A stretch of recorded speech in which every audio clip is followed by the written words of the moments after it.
evening, everybody. Welcome to Game Night in the Region on the Region Sports Network. We come to you tonight from Kovaleski Stadium at Four Winds Field as Region Sports Network presents coverage of the 2025 IHSAA State Baseball Tournament as the Goshen Redhawks take on the Valparaiso Vikings in the Class 4A Northern Semi-State Championship.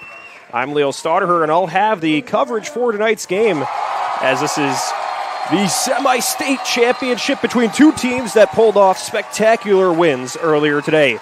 The Vikings with a statement win, 7-0 over Fort Wayne Snyder in the early game. A no-hitter from Caden Kroll, 12 strikeouts and 2 walks for Kroll to help defeat the Panthers.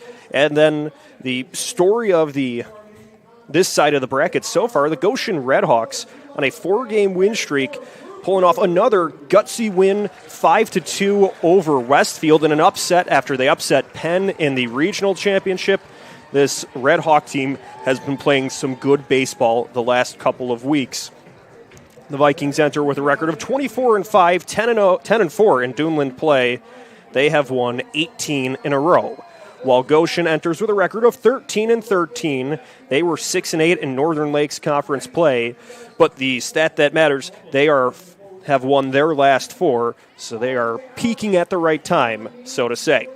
So as we move closer to game time, let's take a look at the first pitch forecast. It's brought to you by our friends at Economy Electric Heating and Cooling. Tonight's forecast in South Bend, it is 75 degrees and cloudy. We'll see a sunset around 9:21. There's a slight breeze blowing in. Nothing that could affect things one way or the other too much. It's just a comfortable day at the ballpark. Temperatures will drop into the 60s a little bit after sunset. So that is your game night forecast brought to you by Economy Electric Heating and Cooling, keeping you cool in the summer and cozy in the winter. Now it's time to look at the Great Lakes Sports Hub batting order. We'll start with the visiting Valparaiso Vikings.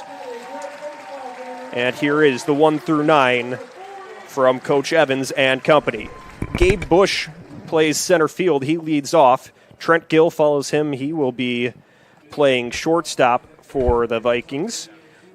And Trevor Fenters is in the 3 spot. He will be the starting pitcher. Tonight, Caden Kroll, fresh off the no-hitter earlier today, he'll be playing first base, batting cleanup. Adler Holtz plays third, bats 5th. Max Ream will be behind the plate. He is the number 6 hitter for the Vikings. DJ Malloy plays second, bats 7th. Drayden Wilcox will be the DH. He bats 8th. Matt Savanek plays right field, bats 9th. And Nate Simpson will be the left fielder, for the Vikings. He is being hit for by Wilcox. And now for the home team tonight, Goshen Redhawks. Here's how their lineup will look. Quinn Landis Schreiner will be the leadoff hitter. He plays right field. Jaden Miller plays left field. Jackson Miller bats second, plays left. Braxton Klein plays short, bats third. Kyan Miller bats cleanup. He'll be the starting pitcher. Colton Rapp will be behind the plate. He bats 5th. Jensen Michael plays second, bats 6th. Braden Hogue plays third base, bats 7th. Carter Markham will be the first baseman, batting in the 8th spot. And Bryson Wilson rounds out the 1 through 9 for Goshen. Great Lakes Sports Hub, more than a dome. It's now time to introduce the starting pitchers for tonight's game. That means we'll turn to the Enigenberg Exteriors Home Improvement Hurlers for today, presented by Enigenberg Exteriors. For the home team, Redhawks of Goshen, they'll send Kyan Miller, the senior, to the mound. He is 3-5 on the season with a 2.46 ERA. In his 7 appearances, he has gone 9 appearances. He's gone 42 2/3 innings of work with 43 hits against, 30 runs. 15 of those have been earned runs. He has walked just 16 and struck out 43. On the other side, the Vikings of Valparaiso, they'll send Trevor Fenters, another senior right-hander, to the hill. He's 5-1 on the year, an ERA of just .91. In 7 appearances, he's gone 38 and a third innings of work. Only 25 hits against. He has allowed 11 runs. 5 of those have been earned. He has under 10 strikeouts, under 10 walks. Got ahead of myself there. 9 walks on the season compared to 48 strikeouts. So that has been good stuff from the Indiana State recruit, Fenters. You look at, he could be the number 1 on most pitching staffs in the state, but he is the number 2 behind Caden Kroll. So the Vikings, that's a good problem to have when you have 2 highly accomplished pitchers at the top of your rotation that can get things done between Fenters and Kroll. Those are your Enigenberg Exteriors home improvement hurlers for tonight's game. Enigenberg Exteriors, experienced roofing and siding contractors serving Indiana, Illinois, and Tennessee. Visit them on the web at ebergexteriors.com. We continue to move closer to first pitch. We will step aside. When we come back, we will have more pregame analysis. So stick around. You're watching Game on the Region Sports Network, the only game in town.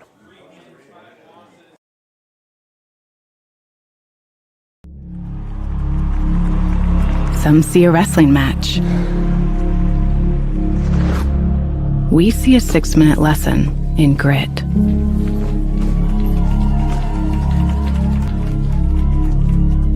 Some see a coach sending a runner home. We see a mentor guiding a student athlete into the future. Proud to keep education in front of athletics since 1903. At Strachan Van Til, we believe grocery shopping should be simple. Now, shopping is easier than ever with our new and improved website. Find what you need fast. Browse your favorite products, add them to your cart, and check out in just a few quick steps. Choose between convenient in-store pickup or let us handle the heavy lifting. From our shelves to your doorstep, skip the lines, shop your way, and spend more time on what matters most. With our rewards program, enjoy incredible savings and personalized offers every time you shop. Shop online now at strachanvantil.com or download our app today.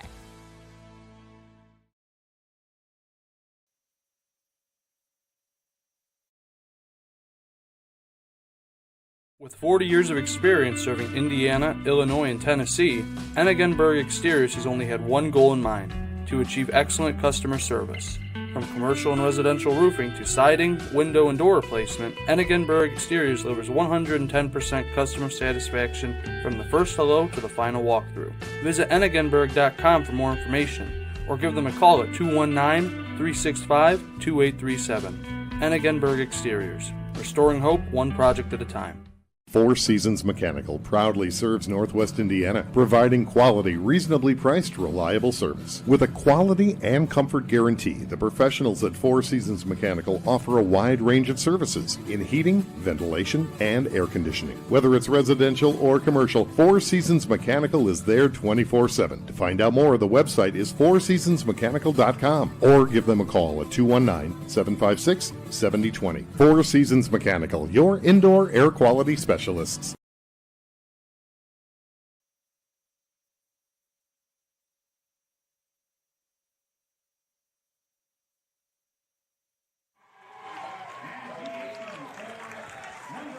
are listening to Region Sports Network coverage of high school baseball on Facebook, YouTube, regionsports.com, and the IHSAA Champions Network. The starting lineup of the Vikings is being introduced on the field. Here's how they will look on that field. They're wearing their road uniforms, green jerseys with horizontal white and black stripes going down the sleeve, cursive Vikings across the front, white numbers on front and back, black pants with a green stripe down the side, green caps with a black brim to round out the outfit. For the Red Hawks of Goshen, they will be wearing all white uniforms, white caps with a red bill, the Red Hawk logo on the front of those hats. Red jerseys, or white jerseys with red stripes near the buttons of the jersey, a Red Hawk logo on the left side and numbers on the right. The numbers on the back are red as well, white pants with a red stripe down the side. So both teams with good-looking uniforms, if I do say so myself. A sharp-dressed crew for both teams, which always matters as the Red Hawks being introduced. as I'm just had to Google it to make sure. The Vikings uniforms, their green jerseys appear to be almost exactly the same as the Portland Mavericks, the former independent ball team. A green and black version of the Mavericks, which is a pretty cool touch. I don't know if that was on purpose or not. It took me most of this playoff run to put that together. So as the starting lineup's being introduced, we will get ready for the national anthem. Today's national anthem is courtesy of Bada Boom Fireworks in Lowell and DeMott. Head down to Bada Boom Fireworks DeMott for the best around.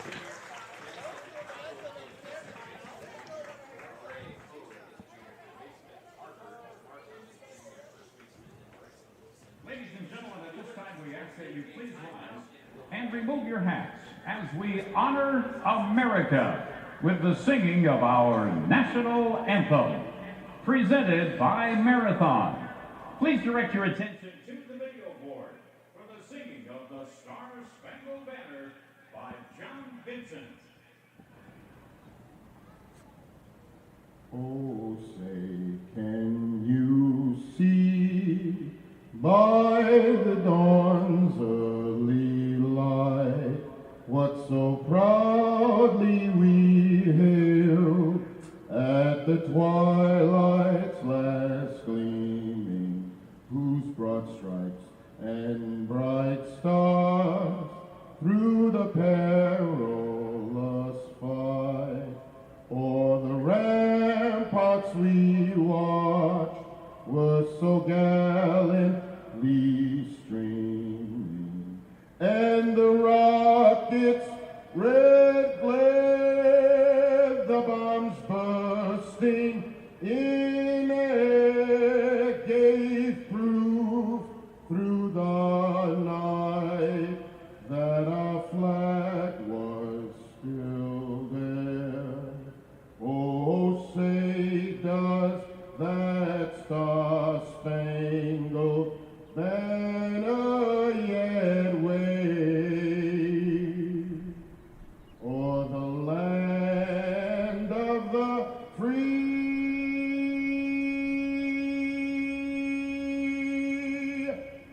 and no home of the brave?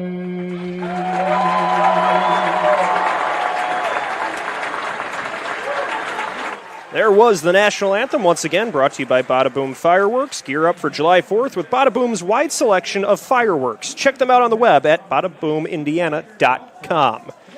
I guess this fits in with the uniform description as well. I didn't notice it until the anthem, as all the players had their caps off. All of the Vikings have matching bleach blonde dyed hair. You'd see teams do that for the postseason a lot as kind of a team-building move. I think at Region Sports, we will do that as a company for next postseason. Zach Miller nodded in approval, our producer today, so we'll get on that for next postseason.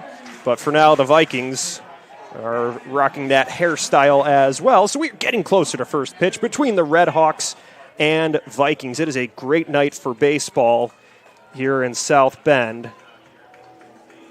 It was about 66 degrees for the first game and a little chillier, but today it's just one of those days where it feels good to sit out. Well, now for the night game, it's one of those atmospheres where it just feels good to sit around and watch the game, or if you're driving around listening to the game, roll the windows down, and just one of those start of summer nights that best experienced around a ballpark. So Bush leads things off, the Purdue Northwest commit. He reached base twice in game one. He singled and scored in the first inning and walked in the third inning. Bush has done a good job atop the lineup for the Vikings.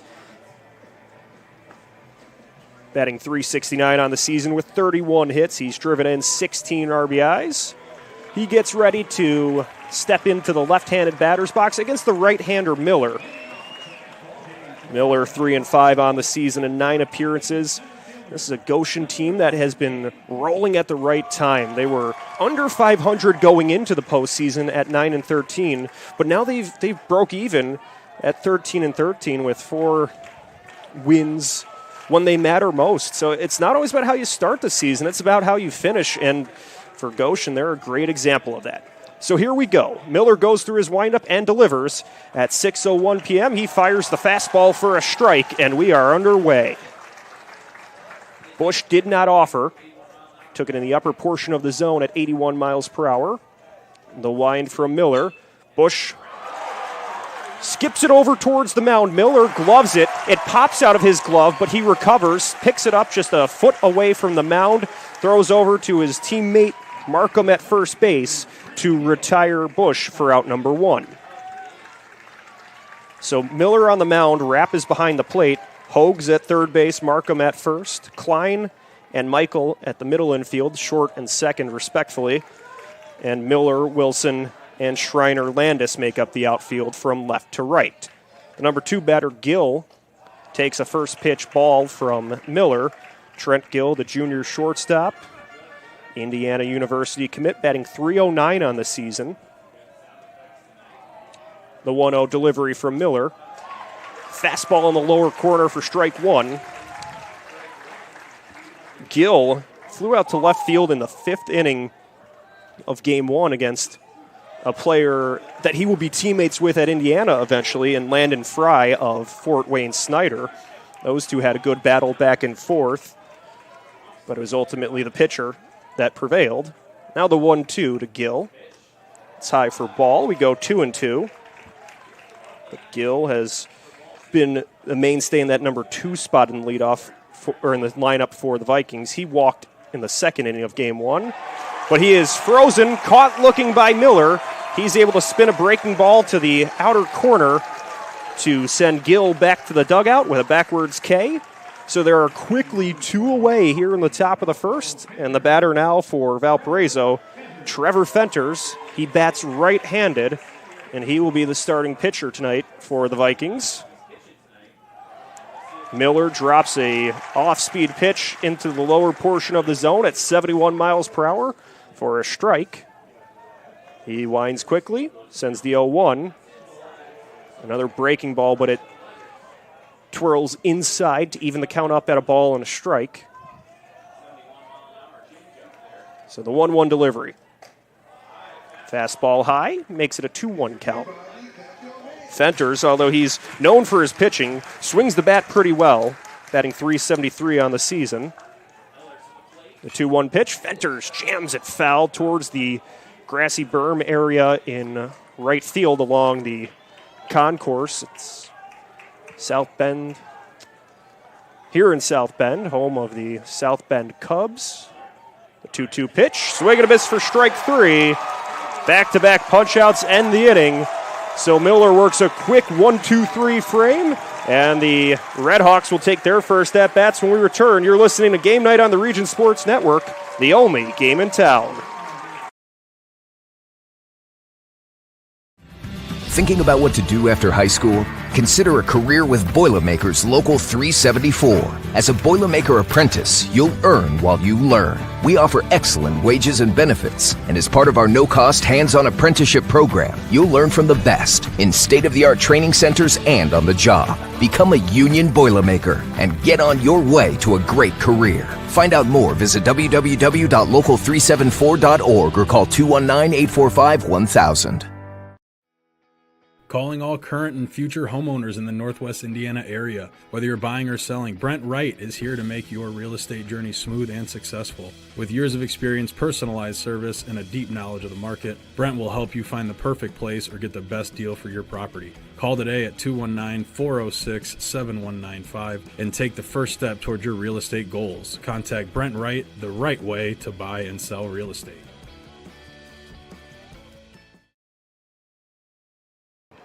At the conclusion of tonight's game, we'll name the Crowell Companies Lantern Man Superhero of the Game, Crowell Companies, the business professionals. So Valparaiso takes the field. Goshen gets ready for their first at-bats. It's about a 39-minute drive from Goshen High School to Four Winds Field, and if you could hear our crowd mic in the first inning, a lot of Goshen fans have traveled here to South Bend for the trip. A lot of Vikings here as well, but it was a great atmosphere in Game 1, or Game 2 of the day when Goshen took down Westfield. They felt that crowd really made a difference, helped energize that team as they were down 2-0, and then worked a comeback in the third inning. Braxton Klein had a 2 RBI triple to help them take the lead. So Quinn Landis-Schreiner leads off. Quinn Schreiner-Landis leads off for the Redhawks. First pitch from Fenter skips low for a ball. Schreiner-Landis batting .229 on the season. He has 2 doubles and 9 RBIs. The 1-0, he pokes it back towards the pitcher Fenters. He collects it off the ground, takes a couple steps towards first base, and tosses it underhand to his buddy Kroll for out number 1. So the starting pitcher for the Vikings tonight tosses to the starting pitcher from the earlier game to retire Schreiner-Landis. The batter now, Jackson Miller, left fielder for the Redhawks. He is a freshman batting .247 on the season. And that's a vote of confidence for Miller as he quickly drills it towards shortstop. Gill picks it up off one hop and throws sidearm to first base, where Kroll is able to handle it for out number 2. So 2 quick outs, 3 pitches for 2 outs for Fenters, as he has worked efficiently and induced some ground ball contact from these Redhawks. The batter now, Braxton Klein. Didn't even get to finish my thought on Miller, which I will get to after this first pitch from Fenters. No, I will not, as he flares this towards left field, and moving over to his left is Simpson. He squeezes it into the glove to end the inning. So 4 pitches was all Fenters needed to record 3 outs against the Redhawks. We will head to the second inning when we return. You're listening to Game Night on the Region Sports Network, the only game in town.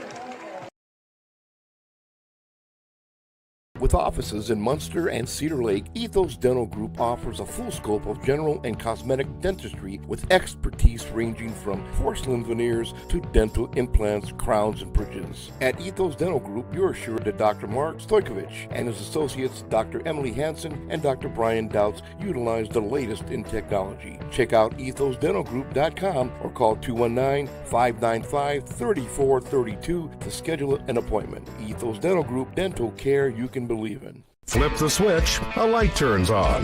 Press the button, machines and instruments come to life. Touch the screen, communicate with the world. Simple tasks, guaranteed results, every second of every day. That's the power of power. And that's the power brought to you by the Nika contractors and electrical workers of Local 531.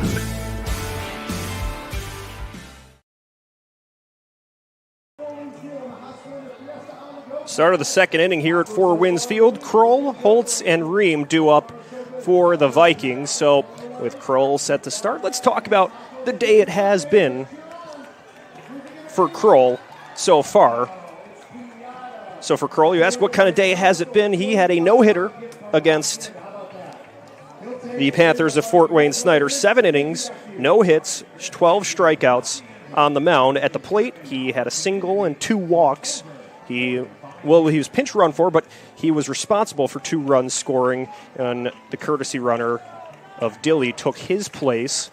So now he will work at the plate, playing first base today, and will try to help his team get on the board first. As I mentioned, I brought it up in Game 1 of the 2 Valparaiso Viking alumni to make it to the MLB. They both share connections to Caden Kroll. As he gets ready for the first pitch from Kyan Miller.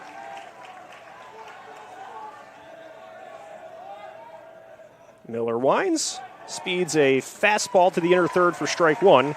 One of the 2 players was Jim Kroll, Caden's dad, who played for 3 teams in the big leagues. The other, Jeff Samardzija, the 0-1.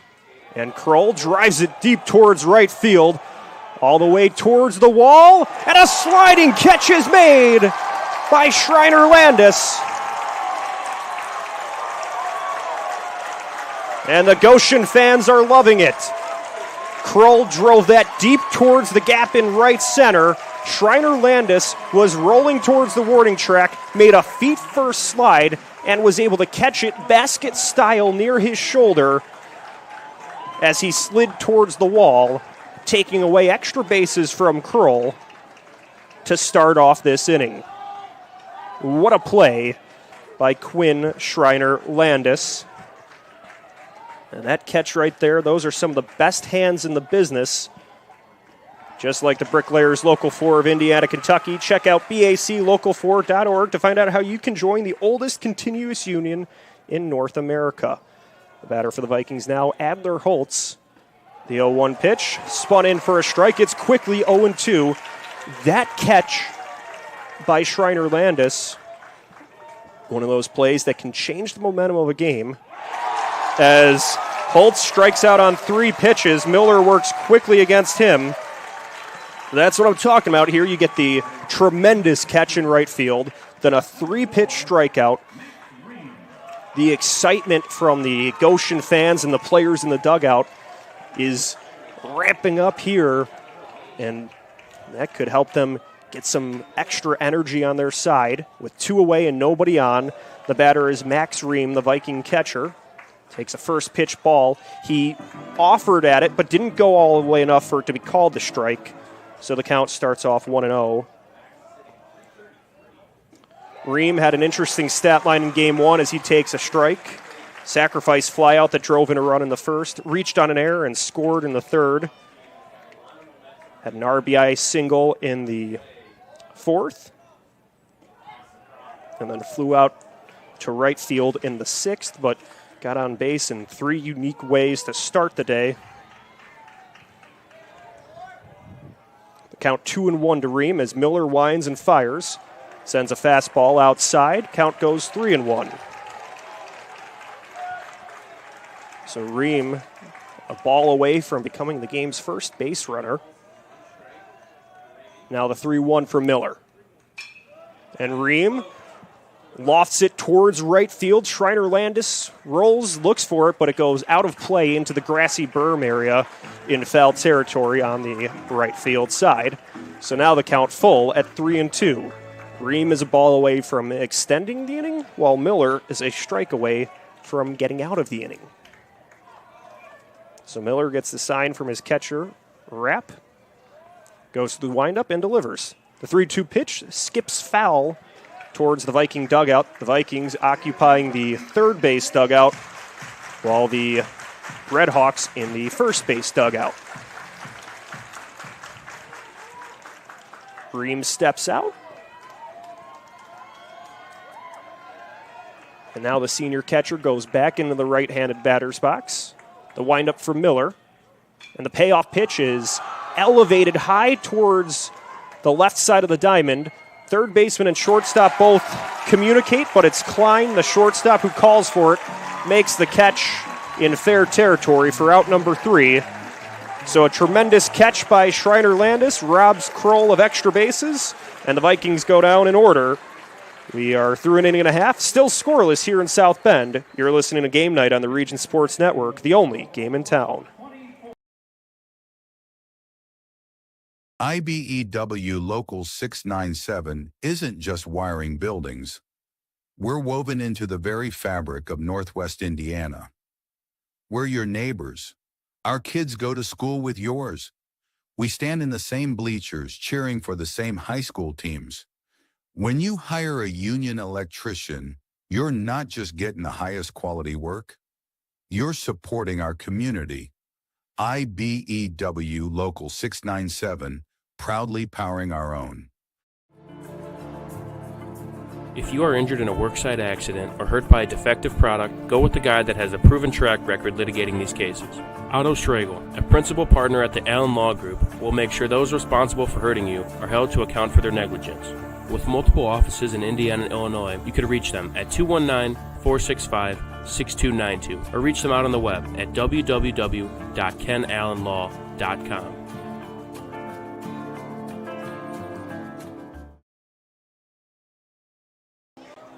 Bottom of the second inning about to begin. As a reminder that at the conclusion of tonight's game, we'll name the Boilermakers Local 374 Blue Collar Player of the Game, brought to you by Boilermakers Local 374. Learn about apprenticeship programs and more at local374.org. Kyan Miller leads off. He'll be followed by Rapp and Michael. Miller, the starting pitcher for the Redhawks, fouls away the first pitch he sees from Fenters towards the screen behind home plate. Miller batting .408 on the season. Takes that next pitch for a strike, so it's quickly 0-2. He's driven in 18 RBIs, 8 doubles, and 2 triples. So Fenters holds the glove near the belt, kicks and fires the 0-2. Fastball low. Makes it a 1-2 count. So a lively atmosphere for both fan bases tonight. Almost divided right down the middle. The 1-2. Swing and a miss on the off-speed delivery from Fenters. That is out number 1. First strikeout for the righty Fenters. So the batter now, Colton Rapp, the junior catcher. He's batting .239 this year. He will bat right-handed, but lots of green and black, lots of red and white. Both fan bases traveled well. And what's been a historic run for both teams. First pitch from Fenters to Rapp. He goes with a high fastball. He cannot catch up to it. Swing and a miss, strike 1. For the Vikings, they captured their first regional championship last week and now continue to add to that. The 0-1. Called strike 2. So picked up a semi-state semifinal win earlier this morning. And now trying to win their first semi-state championship to move on to next week's state title game. The 0-2. Fastball just misses the lower corner. 91 miles per hour from Fenters.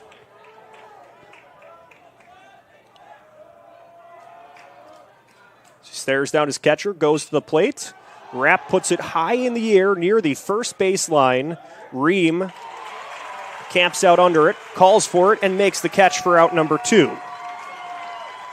So good job by Ream to locate that as the lights are starting to take effect. It's a cloudy late evening, so the gray sky, sometimes you could lose a baseball up there, especially with the lights still turning on. But Ream was able to get there. The batter, Jensen Michael, takes a first pitch ball from Fenters. The left-handed batter fouls the next pitch away towards the screen. Evens the count up at a ball and a strike. We are scoreless in the bottom of the second inning with 2 away. Nobody on base. The junior second baseman cracks this one towards second, but Malloy steps back and catches it at the start of the outfield for out number 3. So the Redhawks go down in order. We are through 2, still scoreless here in South Bend. You're listening to Game Night on the Region Sports Network, the only game in town. With electrical services from Economy Electric Heating and Cooling, you can radiate the perfect amount of light and energy into your home. From rewiring and code upgrades to ceiling fans, lighting, security, and more, Economy Electric Heating and Cooling's trained electricians will make sure you can enjoy your home on full power all the time. For a free estimate on electrical work, call Economy Electric Heating and Cooling at 219-923-4441, and you can visit them on the web at 4ajobdoneright.com. That's the number 4ajobdoneright.com. Earn while you learn from the best hands in the business. The Bricklayers Allied Craftworkers for Indiana, Kentucky Apprenticeship. That's right, this is a paid apprenticeship. I'm getting an education while learning a trade and getting paid for it. The thing that surprised me the most about this apprenticeship program is the respect I have received after the proper time and training. Classes start soon, so apply now. There are training centers throughout Indiana and Kentucky. We are the Bricklayers and Allied Craftworkers for Indiana, Kentucky Apprenticeship. The best hands in the business. Top of the third inning about to begin here at Four Winds Field in South Bend, Indiana, home of the South Bend Cubs, Class A affiliate of the Chicago Cubs. And it's a cool experience for these high school players to get to play at a outstanding ballpark like this in a high leverage game. But you do want to just take a moment, look around, and enjoy what kind of day it has been. And it was cool when Goshen was playing Westfield. Most of the Valpo players were hanging out at the balcony out in right field just above the batting cages, and by the South Bend Cubs Performance Center, but it was cool to see them. Some were eating, some were listening to music, others were just watching the game, but that looked like a cool spot to hang out and just appreciate having some downtime at a professional stadium. The first pitch to DJ Malloy is high for a ball. It's been a long day at the ballpark for the Vikings, but a good one so far. Malloy takes one low and away for ball 2. Malloy batting .400 on the season. He had 2 singles in the game earlier today. What was impressive for the Vikings, they scored 7 runs on 8 hits against Fort Wayne Snyder. All of those 8 hits were singles. No extra base hits. The 3-0 to Malloy. Fastball for strike 1. It was a true team effort for Valparaiso. They took advantage of walks. A couple of an error and a wild pitch hurt the Panthers as the 3-1 is fouled away to the screen. But the Vikings just had a balanced lineup in the morning. Just 1 through 9 did a good job of following each other up with quality at-bats, and that helped them get 7 runners across the plate without the help of an extra base hit. The payoff pitch. Fouled away by Malloy along the first base side, out of play into the stands. So the count full, but in what's been a much tighter game, you think the Vikings could use an extra base hit.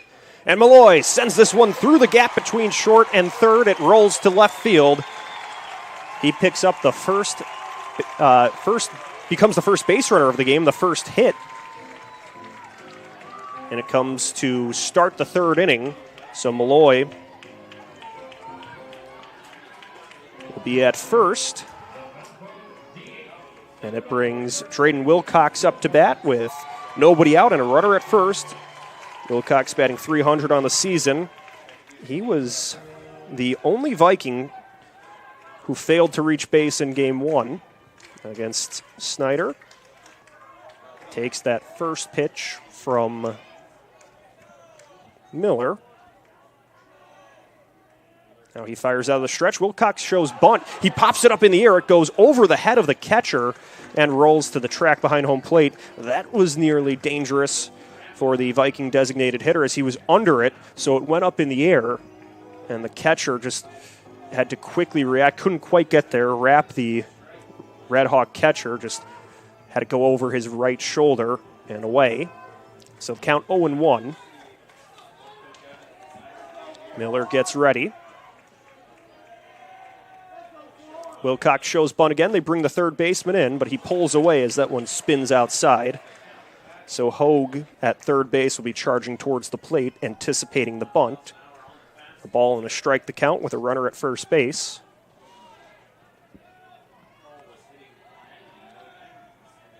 The 1-1 from Miller.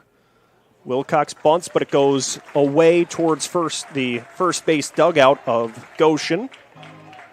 So that makes it a 1-2 count.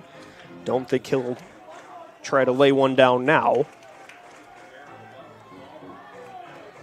Malloy, the runner at first, has good speed. The 1-2 pitch.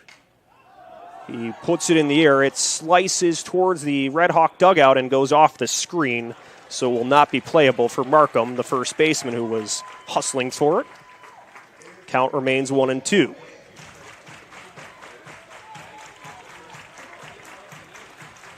So Wilcox, the punter and kicker for the Viking football team.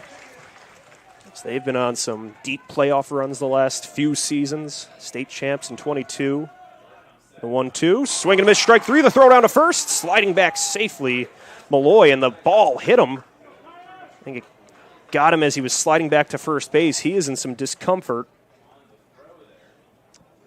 So he's looking to get up. I think it got him in the leg, maybe just going to sting for a little bit as he walks down the line towards right field, just trying to stay in the game. He makes his way back to the cushion, so one away, runner at first, and the right fielder, senior Matt Savanek, up to bat. Savanek batting .310 on the season with a home run. That was in the sectional semifinal game against Hobart. Vikings took that one 14-4 against the Brickies. And that game, if you recall, 5 walks to start the game, and then a 2-run home run from Ream. Vikings did not look back after that. They had home runs from Ream, from Savanic in that game. It's been a power surge as of late, as the first pitch spirals inside for a ball. Ream had 2 home runs in the sectional championship. Now the 1-0. High to make it a 2-0 count. But obviously the power not quite on display in game 1, but still the offense really seeing the ball well still in that game. Is a lot of base runners throughout the game. The 2-0. And he sends it through the middle of the infield, but it's played by the shortstop Klein. He steps on the cushion, throws to first in time to turn 2. Braxton Klein works a 6-4-3 twin killing to squash the rally that the Vikings were cooking. We are still scoreless as we head to the bottom of the 3rd inning. You're listening to Game Night on the Region Sports Network, the only game in town. The Athletic Performance Factory is Northwest Indiana's premier athletic training center. The 40,000 square foot state-of-the-art facility features batting cages, a sand training room, a new outdoor turf infield, and so much more. Check out the facility for one of their daily classes at 3150 45th Street in Highland. Interested in signing up for team workouts or individual lessons? Check out their website at trainapf.com or contact them at 219-750-1087. Athletic Performance Factory, where athletes are made. Have you been to Bada Boom Fireworks in Lowell and DeMont yet? They have it all, big and small, from sparklers, spinners, and bottle rockets to artillery shells and aerial repeaters. Visit Bada Boom in Lowell and DeMont and choose from hundreds of items, including cakes, fountains, Big Daddy canister shells, and so much more. Put your love for America on full display this 4th of July. Celebrate our nation's independence in style with an assortment of fun and spectacular fireworks from Bada Boom Fireworks in Lowell and DeMont. Stay with us after the game when we'll name the Ironworkers Local 395 Play of the Game, presented by Ironworkers Local 395. For more information on the apprenticeship program, check out ironworkers395.com. That double play turned by Braxton Klein could be in consideration. As that really, a couple defensive plays by the Redhawks have changed the trajectory of this game. You think about to start the 2nd inning as the first pitch to Braden Hogue is called a ball, but that diving catch by the right fielder Schreiner Landis to take away an extra base hit from Kroll, and then that double play that Klein helped work as the 2-0 is rolled over to the shortstop Gill. He picks it up, fires over to first in time for out number 1. So a quick ground out to Trent Gill, but 2 really good defensive plays by the Redhawks that have prevented the Vikings from getting rolling in this game. Carter Markham bats for the Redhawks. He's batting .233 this season, but he swings through that first pitch from Fenters, the junior playing first base today. Starts off the count 0-1. Nobody on base, 1 away. And he cannot connect with the next pitch, so it is 0-2 in a hurry. 89 miles per hour from Fenters. Fenters with just 18 pitches thrown here in the bottom of the 3rd. And he goes with the high fastball that is high and away to make it a 1-2 count.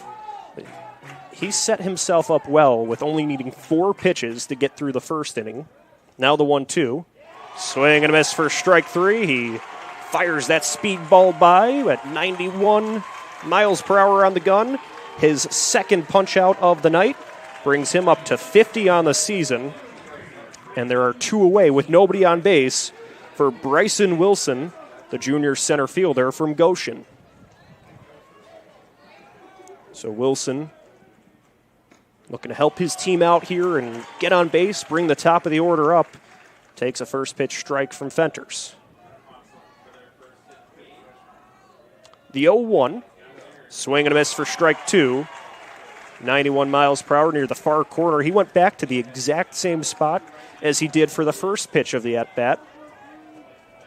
Maybe we'll see him go inside here after 2 outside.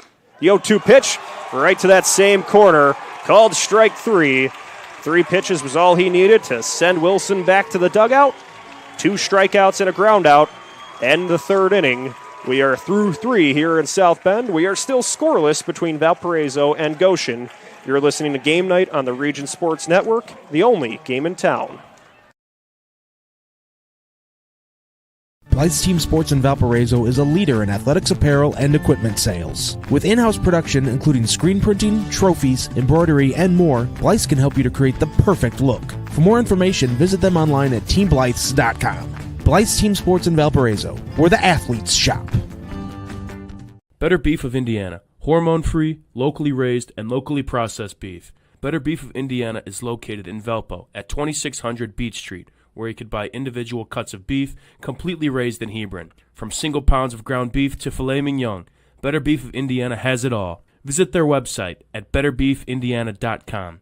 Follow them on Facebook or call the owner, Kevin, directly at 219-508-5797. Better Beef of Indiana, where quality meets value.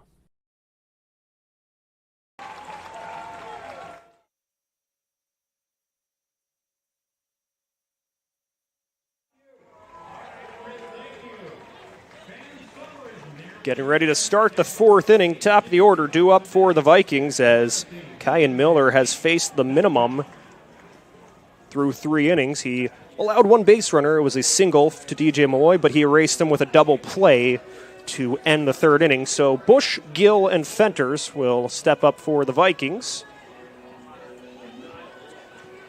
So Valparaiso, 18 in a row to end the season. You think about how dominant this stretch has been. Their last loss, April 26th, 5-2 against Columbus East.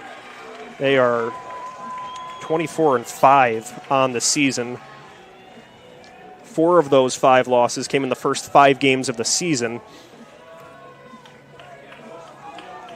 So you erase that stretch, and it's been a very complete season for the Vikings, but none of that matters now. All that matters is trying to beat Goshen as Miller winds up and delivers to Bush. Bush caught swinging aggressively on that 78-mile-per-hour pitch. He went stumbling in the batter's box trying to connect with it. He could not. So the count starts off 0-1 to Bush, who grounded out to the pitcher to open the game.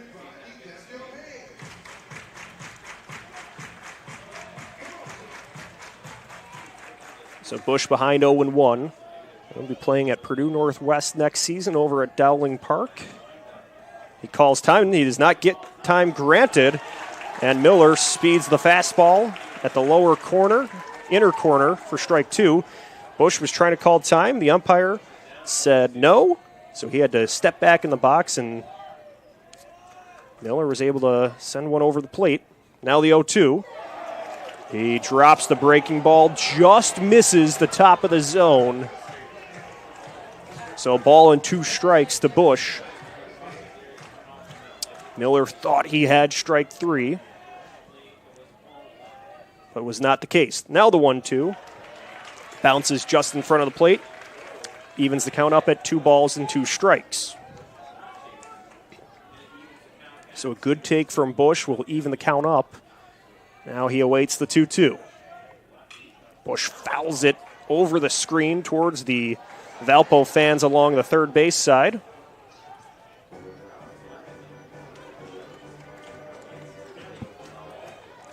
So count remains 2-2.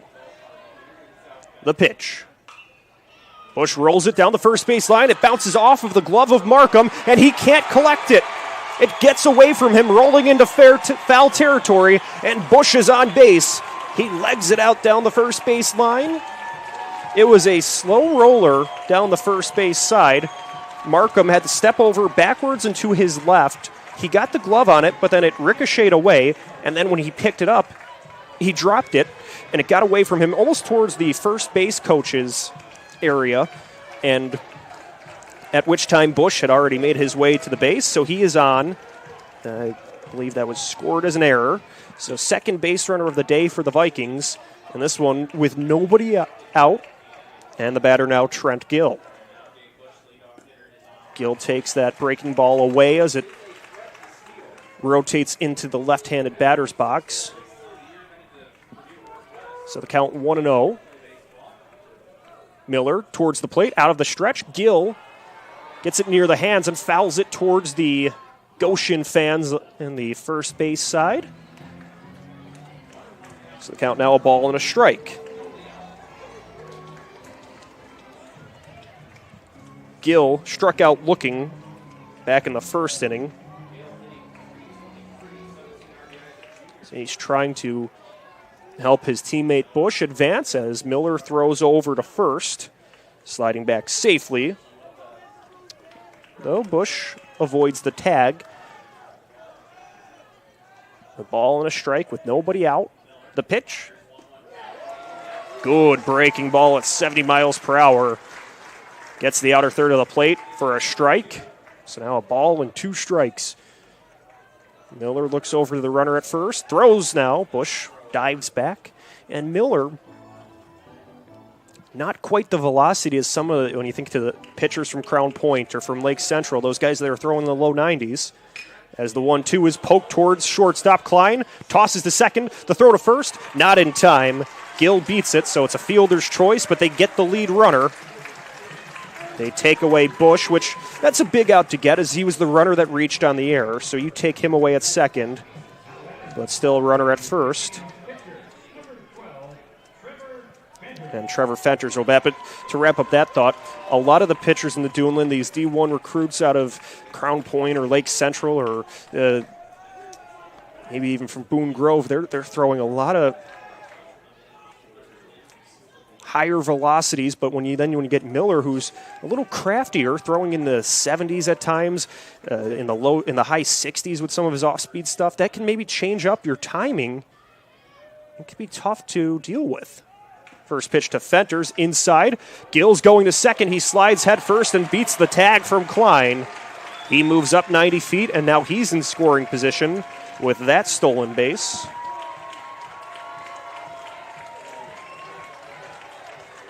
For Gill, that was his 30th stolen base of the season. Now the catcher Rapp will talk things over with Miller at the mound. A ball and no strikes to Fenters at the plate. Fenters struck out swinging to end the first inning in his prior meeting with Miller. We saw the defense of Goshen really step up in game one. Schreiner Landis made some great throws from right field, gunned down a base runner going for 3. The starting pitcher Diaz had a great pickoff of a runner at first. The 1-0 to Fenters. He rolls it towards shortstop. Klein picks it up. Backhand tosses over to first base in time to erase Fenters, but moving over to third base in the process was Gill. But a smooth play at shortstop by Klein made it look easy, although I'm sure it wasn't. He had to reach over, take his glove on his left hand, reach over to his right, make that backhanded pick, gather it, and throw over to first base. On the hop to Markham for the second out. So now Caden Kroll bats with 2 away and a runner at third. Takes a high ball. Got cut off in his first at-bat, but I was talking about Kroll, connections to both pro players from the Viking program. His dad, Jim, played in the big leagues. Jeff Samardzija, the other one. Samardzija, the 2-sports star at Notre Dame. That's where Kroll will be headed next season. So it brings some similarities to him as well. And Kroll takes the 1-0, hammers it towards right field. Schreiner Landis goes all the way back to the track, but makes the catch on the run for out number 3. Kroll gave it a ride, but it wasn't far enough. The Vikings leave a runner stranded at third base as we are through 2.5 Still scoreless here in South Bend between Valparaiso and Goshen. You're listening to Game Night on the Region Sports Network, the only game in town.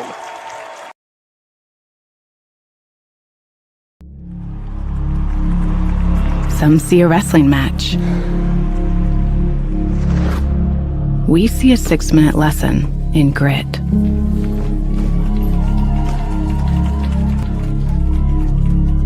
Some see a coach sending a runner home. We see a mentor guiding a student athlete into the future. Proud to keep education in front of athletics since 1903. At Strachan Van Til, we believe grocery shopping should be simple. Now, shopping is easier than ever with our new and improved website. Find what you need fast. Browse your favorite products, add them to your cart, and check out in just a few quick steps. Choose between convenient in-store pickup or let us handle the heavy lifting. From our shelves to your doorstep. Skip the lines, shop your way, and spend more time on what matters most. With our rewards program, enjoy incredible savings and personalized offers every time you shop. Shop online now at strachanvantil.com or download our app today.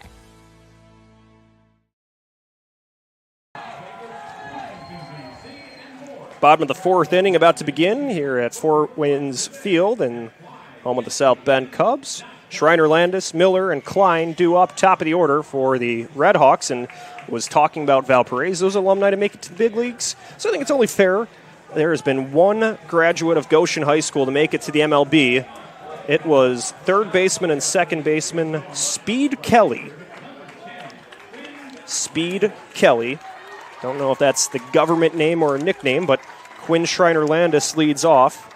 Senior right fielder grounded out to the pitcher in his first at-bat. And he pokes this one foul along the first baseline. But Speed Kelly, Goshen High School class of 1902. Made his MLB debut in 1909. Played for the... Did he play for? The Washington Senators. In the 1909 season, it's the count 0-2 to Schreiner Landis. So maybe not quite the accomplishments of a Jeff Samardzija, but still made some appearances in the big leagues. The 0-2, high and away, we go 1-2. Speed Kelly played collegiately at Purdue University and the University of Chicago.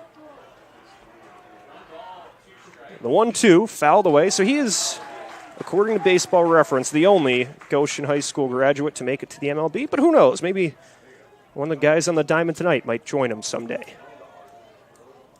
Count 1-2 to Schreiner Landis, who has made some spectacular defensive plays tonight. But he is caught looking by Fenters. That is the fourth strikeout of the game for Fenters, and it is the first out of the bottom of the fourth inning. Brings the batter Jackson Miller up to bat now.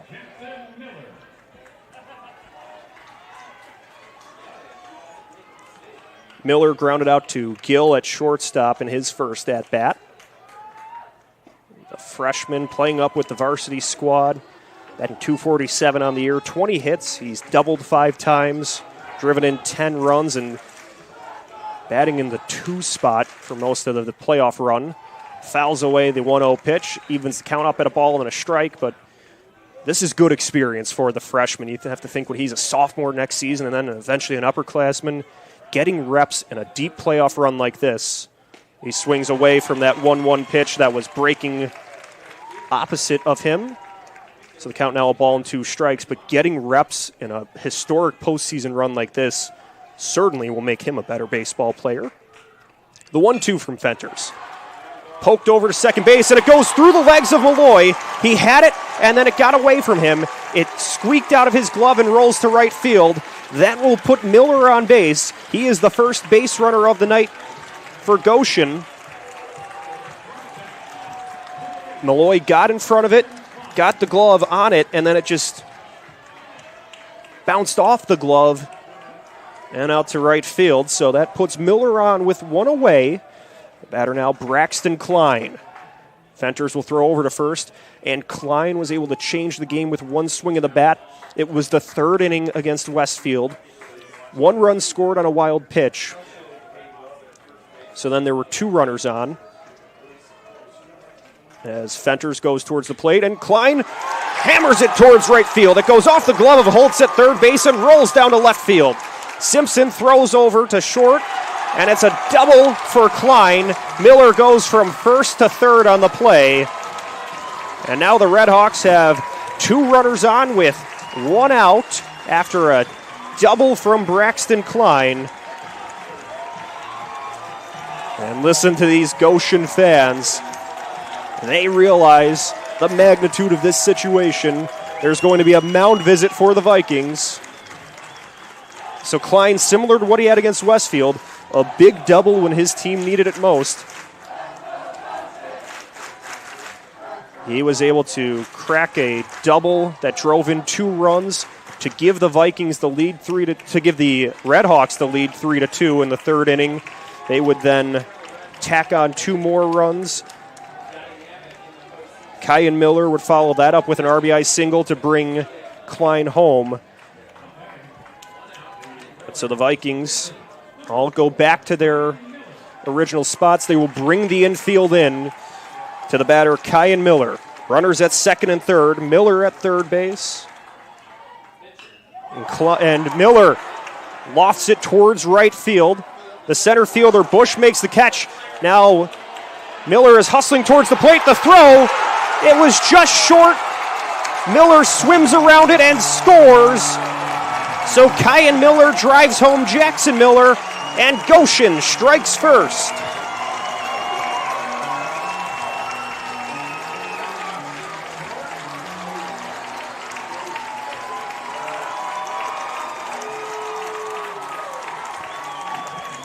It was a close play at the plate on the sacrifice fly to right field.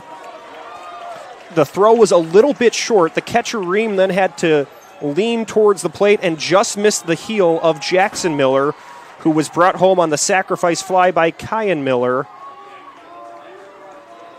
And so now that error that put Jackson on base really comes back to hurt the Vikings. Also in all that chaos, Klein goes from second to third, so he's 90 feet away from scoring. Goshen leads 1-0.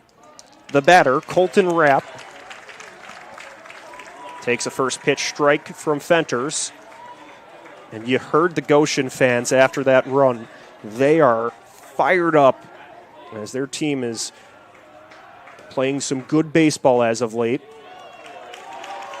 89-mile-per-hour fastball for Fenters is called strike 2. 0-2 the count with 2 away. Runner at third base. But Goshen, 4-2 win over Penn, 5-2 win against Westfield. And they lead Valparaiso 1-0 here in the semi-state championship. A ball and 2 strikes to Rapp. He flew out in foul territory to the catcher in his first at-bat. Here's Fenters' 1-2. Fouled away towards the on-deck circle. Count stays 1-2.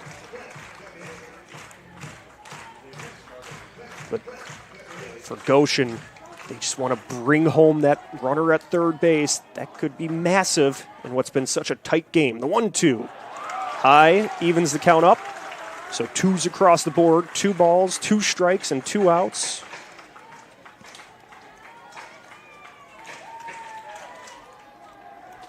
The 2-2 pitch. Off-speed pitch just misses outside. We'll go full at 3-2. So now Rapp in danger of walking against Fenters. Time is called by the batter. Fenters trying to sneak out of this jam just with the 1 run allowed. I believe that would be an unearned run for Fenters, but that is still just the 12th run he has allowed. And he gets Rapp to swing and miss at that next pitch, so he escapes, leaving a runner at third base, but with 40 through 4, and we will see how the Vikings respond. You're listening to Game Night on the Region Sports Network, the only game in town. With 40 years of experience serving Indiana, Illinois, and Tennessee, Enegenberg Exteriors has only had one goal in mind: to to achieve excellent customer service. From commercial and residential roofing to siding, window, and door replacement, Enigenberg Exteriors delivers 110% customer satisfaction from the first hello to the final walkthrough. Visit enigenberg.com for more information or give them a call at 219-365-2837. Enigenberg Exteriors, restoring hope one project at a time. Four Seasons Mechanical proudly serves Northwest Indiana, providing quality, reasonably priced, reliable service. With a quality and comfort guarantee, the professionals at Four Seasons Mechanical offer a wide range of services in heating, ventilation, and air conditioning. Whether it's residential or commercial, Four Seasons Mechanical is there 24/7. To find out more, the website is fourseasonsmechanical.com or give them a call at 219-756-7020. Four Seasons Mechanical, your indoor air quality specialist.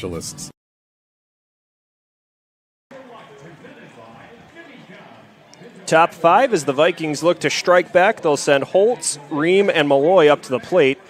So the Red Hawks are able to score one run on one hit and an error in the bottom of the fourth. And you look at how this game has gone, the defense of Goshen has taken runs off the board. Schreiner Landis made a great sliding catch in right field to take away an extra base hit from Kroll to start the second inning. They turned a double play after the Vikings got the leadoff runner on base in the third inning. A double play ended that inning.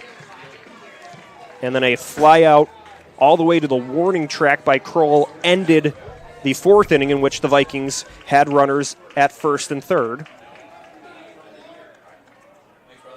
Or only had a runner at third, pardon me. First pitch by Holtz to Holtz is fouled away towards the screen. Count goes 0-1. But so all that being said, the Red Hawks have had some timely, clutch defensive plays. The 0-1 spins outside, evens the count up at a ball and a strike, and you combine that with some good pitching by Miller. Fires the 1-1 to the plate. Holtz pokes it over to shortstop Klein. Recovers, throws over to first base in time. That is out number one. But Miller has not walked any batters yet. That has been, looking back at the Hobart game, or even the Fort Wayne Snyder game this morning, the Vikings, if you give them base runners via the walk, they can really make you pay. And so Miller, who has only walked 16 batters on the season, has prevented those free passes against the Vikings so far, with one away in the top of the fifth inning. The first pitch from Miller to Ream is low and away for ball one.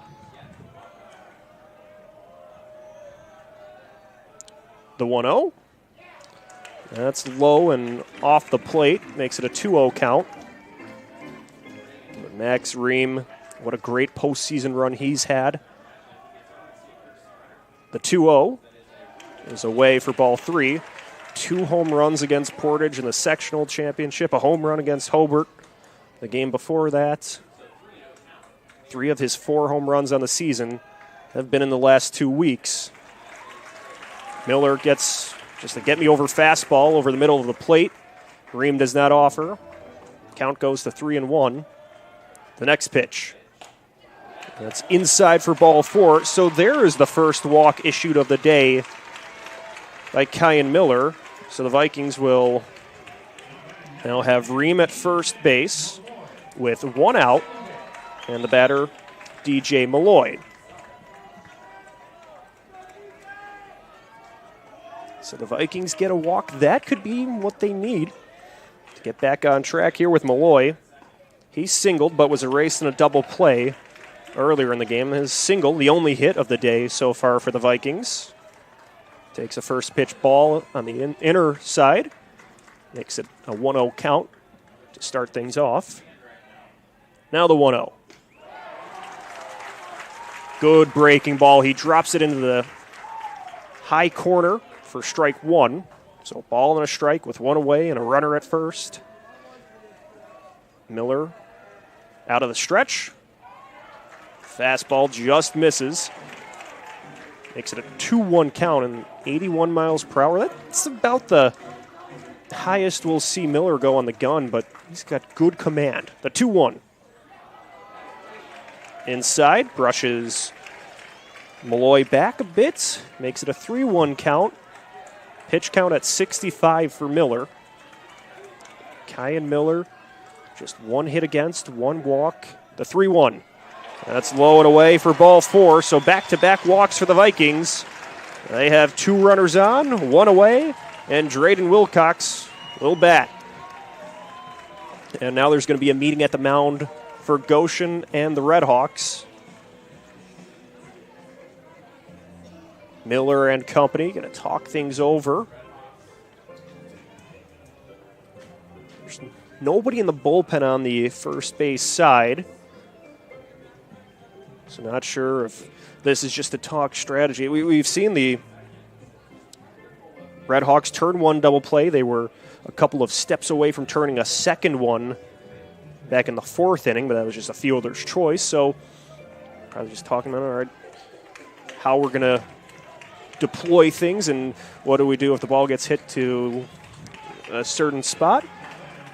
Maybe they'll bring the corner infielders in. That is what they'll do. So Wilcox bats with runners at first and second. Ream at second, Malloy at first. The pitch from Miller. Breaking ball for strike 1. 68 miles per hour from Kyan Miller. Wilcox struck out swinging in his first at-bat. Trying to reach base.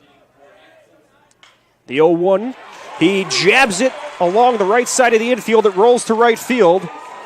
And Ream stumbles as he was turning the corner at third base. The relay throw from Schreiner Landis bounces off the Viking dugout, but Ream does not advance. He stays at third base, so the bases are loaded for the Vikings after a one-out single by Drayden Wilcox. It moves Ream from second to third, Malloy from first to second, but going back to that, Ream was turning the corner, maybe going to try to test the Redhawks, and then he lost his footing a little bit. Almost looked like he slipped on ice and was in that awkward position where you're kind of like, whoa, and trying to stay balanced. And Savanek fouls away the first pitch, but so that was the position Ream was in as he was turning third and then had to get his balance back, go to third base, and then the relay throw to the plate went wayward, and just a lot going on that sequence. The 0-1 is called strike 2 to Savanek. He grounded into that double play that ended the 3rd inning. He works now with the bases full of Vikings. Timeout is called by Savanek. So there's a Viking at every base. Only one out. The 0-2 pitch from Miller. That's high for a ball. And another thing about Miller, he works quickly. Almost as soon as he gets that ball from his catcher Rapp, he is going into that windup again.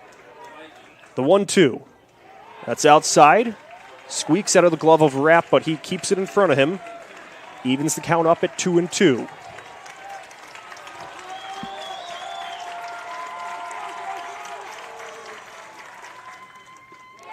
The 2-2 just inside. Loads the count at 3-2.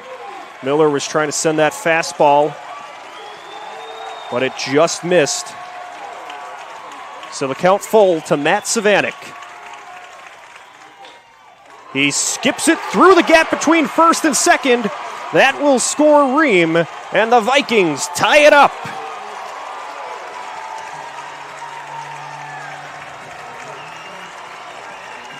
An RBI single from Matt Savanek makes it a 1-1 game. For Savanek, that's his 19th run driven in. It brings Ream across the plate. Malloy goes to third. Wilcox to second. Savanek's at first. And the top of the order is up for the Vikings. Gabe Bush, that's left-handed against the right-handed pitcher. Miller, who steps off the rubber, looks down to the runner at third, Malloy.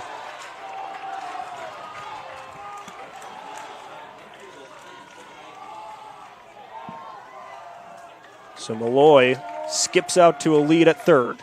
First pitch from Miller to Bush, fouled down the third base line. Goshen's going to bring the infield in. Everybody They're looking for that runner at the plate. Malloy reached on an error in the 4th inning. The 0-1. He rolls it over to first base. Markham gathers it, steps on the cushion, throws to the plate. It goes out of the glove of Rapp as Malloy was charging towards home, so he scores, and the Vikings take the lead.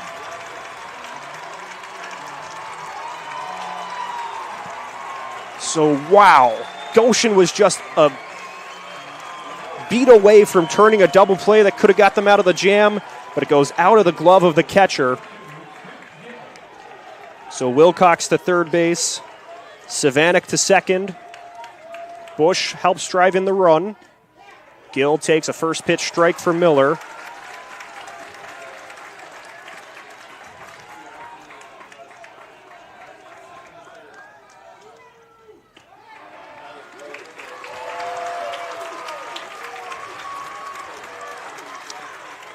And the count is 0-2 to Trent Gill, but Valparaiso's working with a 2-1 lead, and that ball bounces out of the glove of Rapp, but he quickly locates it and prevents any drama. So the count now a ball and 2 strikes. Runners at second and third. 2 runs in this inning. Pitch count approaching 80 from Miller, and that one is fouled away from Gill. So it remains 1-2.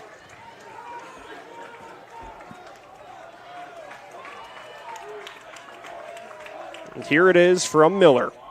Swing and a miss for strike 3. That will end the inning. But the Vikings are able to get a couple across the plate. They take the lead right back. We're heading into the bottom of the 5th. The Vikings lead 2-1. Got a good one here. Stick around. You're listening to Game Night on the Region Sports Network, the only game in town. Thinking about what to do after high school? Consider a career with Boilermakers Local 374. As a Boilermaker apprentice, you'll earn while you learn. We offer excellent wages and benefits, and as part of our no-cost hands-on apprenticeship program, you'll learn from the best in state-of-the-art training centers and on the job. Become a union Boilermaker and get on your way to a great career. Find out more, visit www.local374.org or call 219-845-1000. Calling all current and future homeowners in the Northwest Indiana area. Whether you're buying or selling, Brent Wright is here to make your real estate journey smooth and successful. With years of experience, personalized service, and a deep knowledge of the market, Brent will help you find the perfect place or get the best deal for your property. Call today at 219-406-7195 and take the first step toward your real estate goals. Contact Brent Wright, the right way to buy and sell real estate.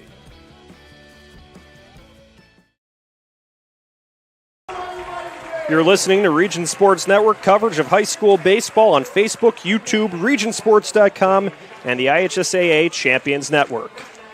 Bottom of the 5th inning about to begin. Goshen will send Michael, Hogue, and Markham to the plate. Now they find themselves chasing 1 run. But these Redhawks have played in close games all postseason long. This is not exactly unfamiliar territory for them. They were trailing earlier today against Westfield, worked to come back in the 3rd inning. Didn't look back from there. Fenters has the first pitch fouled away by Michael. He flew out to second base to end the 2nd inning in his prior at-bat. Count now 0-1. Here's the next pitch. Fenters doesn't get the call. It will be a ball. Evens up the count at 1-1. It's going with that pitch with good movement to the outer corner to the left-handed batter. Now the 1-1.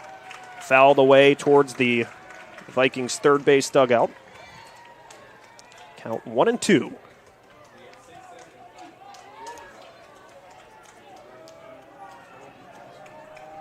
Fenters kicks and fires.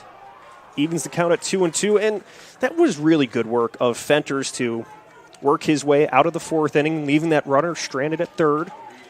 That could energize him as the 2-2 is fouled away. And also worth considering, Fenters has only thrown 48 pitches, even with that run allowed, and he has been efficient in this ball game.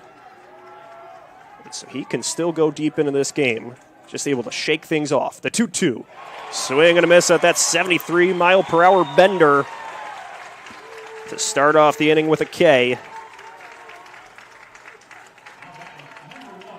6th strikeout of the game issued by Fenters on just 49 pitches thrown. He'll be playing in the Missouri Valley Conference next season at Indiana State. Playing for the Sycamores. First pitch to Hogue. Called strike one at the corner. And a pitcher like Fenters, we've brought it up all season long on all these broadcasts. He could be the ace of any other staff. The 0-1, swing and a miss for strike two, but he's the almost your 1B for Valparaiso. If Kroll's your 1, Fenters is the 1B. You don't want to call him your second starter because he is that good as well. The 0-2, high and does not offer Hogue, so makes it a 1-2 count, but Fenters has just been that reliable, steadying presence for the Vikings. And you have him and Kroll in your rotation. That's been how they've been able to go so far. And he gets Hogue chasing that pitch away and low for strike three. He's up to 7 strikeouts, and there are 2 away here in the 5th inning. The batter now, Carter Markham. It has been another really solid outing for Fenters here in this semi-state championship, trying to continue this historic run that the Vikings have been on. Markham can't catch up to that 89-mile-per-hour speedball from Fenters. He struck out swinging his first at-bat in the 3rd inning. He's behind 0-1 here. Last of the 5th. The pitch from Fenters. Swing and a miss, strike two, and we'll see with nobody on and 2 outs, Fenters is just pitching confident and attacking these Red Hawk hitters. No balls, 2 strikes, 2 down.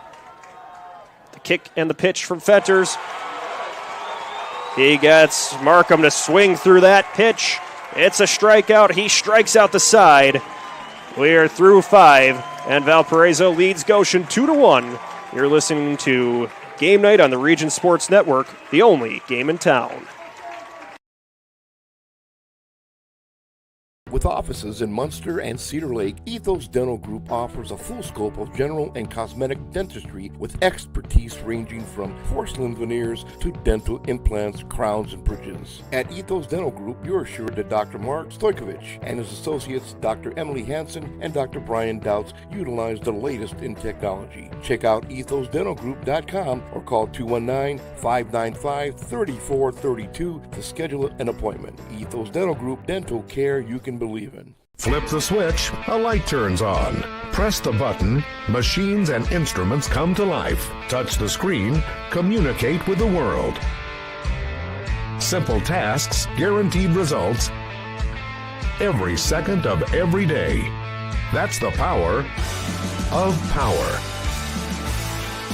And that's the power brought to you by the NECA contractors and electrical workers of Local 531.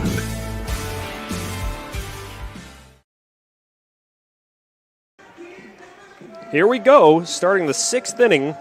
Vikings lead 2-1 over these spirited Goshen Redhawks, who have been almost the team of destiny the last couple of weeks. I mentioned Goshen 9-13 when the playoffs began. Now they are 13-13, back to 500, trying to keep their season alive. But the Vikings will be trying to add to what's been a great run, 18 wins in a row, to finish the season and start the postseason. They are 24-5 this season. Fenters, Kroll, and Holtz due up. Miller stays in the game. He's at 81 pitches. He gets a strike in to Fenters. Fenters 0 for 2 with a strikeout and a ground out this evening, but he's been excellent on the mound, but could help out his own cause here. The 0-1 on what's pitch number 83 for Miller. Fenters fouls it away. And so the pitch count getting up there from Miller. We saw the mound visit in the last inning. You wonder how much runway he might have left. The 0-2. And Fenters ropes it towards center field. That will drop, rolls to Wilson. It's a leadoff single for Trevor Fenters.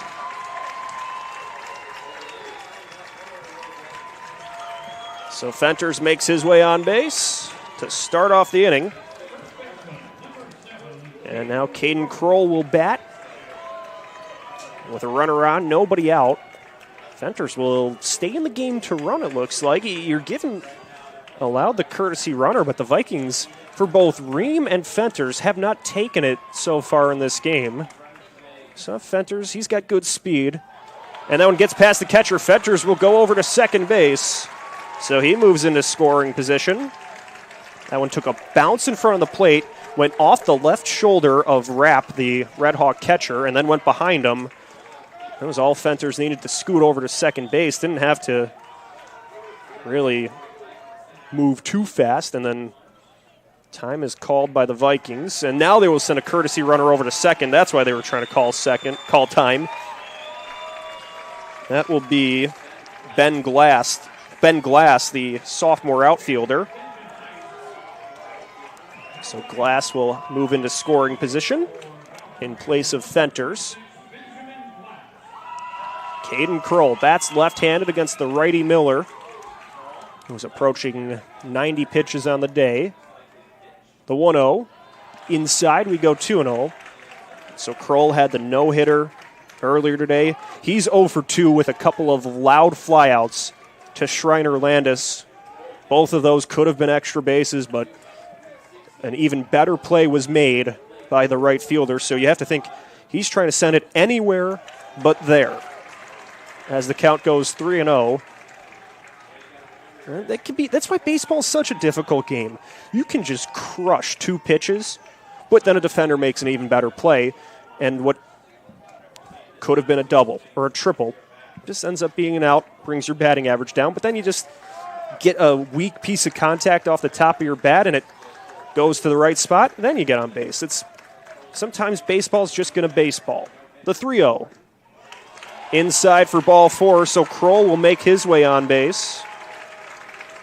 It's a walk. There are 2 on for the Vikings. And the batter, Adler Holtz. Holtz 0 for 2, a strikeout and a ground out. But earlier today, he had a pair of singles against Snyder. He drove in a run in the first, and he scored a run in the third. He'll take a first pitch strike from Kyan Miller. Miller at 89 pitches, so he's getting closer to 90, and Goshen will send a right-hander down to the bullpen along the first baseline. Time is called as they have to have it's similar to, how most minor league ballparks are, where the bullpens are on the field along first base, so they have to have a player with a helmet and a glove stand in front of the catcher. And then he just got hit by a pitch from the pitcher in the pen. So now we're going to have to get a player with a glove and a helmet to stand behind that guy to make sure he's aware while he's protecting the guys that are unaware of what's going on in the field. We need 2 guys down there. The 2-0. He jabs this one towards shortstop. Klein gets there, throws to first on a bounce, and a tremendous job extending by Markham to scoop it up out of the ground, out of the dirt, to take Holtz away. Klein had to throw that one on a hop. That was the only way it was going to get there in time, and Markham had to extend. Nearly looked like a hockey goalie when he does the splits and makes that windmill-type save. And it was a big save by Markham for the ground out, the first out of this inning, although both Viking base runners advance to second and third. But another great defensive play by Goshen.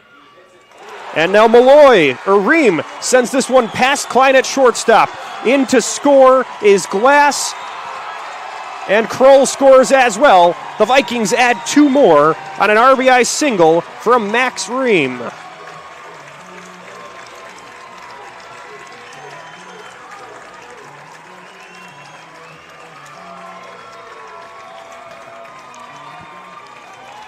So Ream continues to swing a good bat in the postseason. He adds RBIs number 27 and 28 to his total.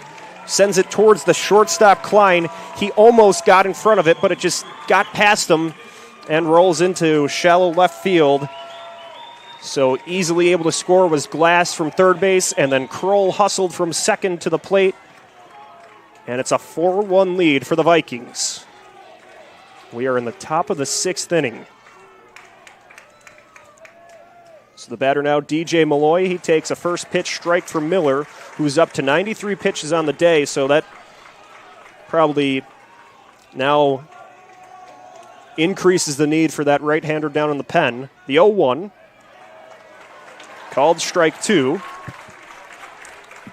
So 0-2.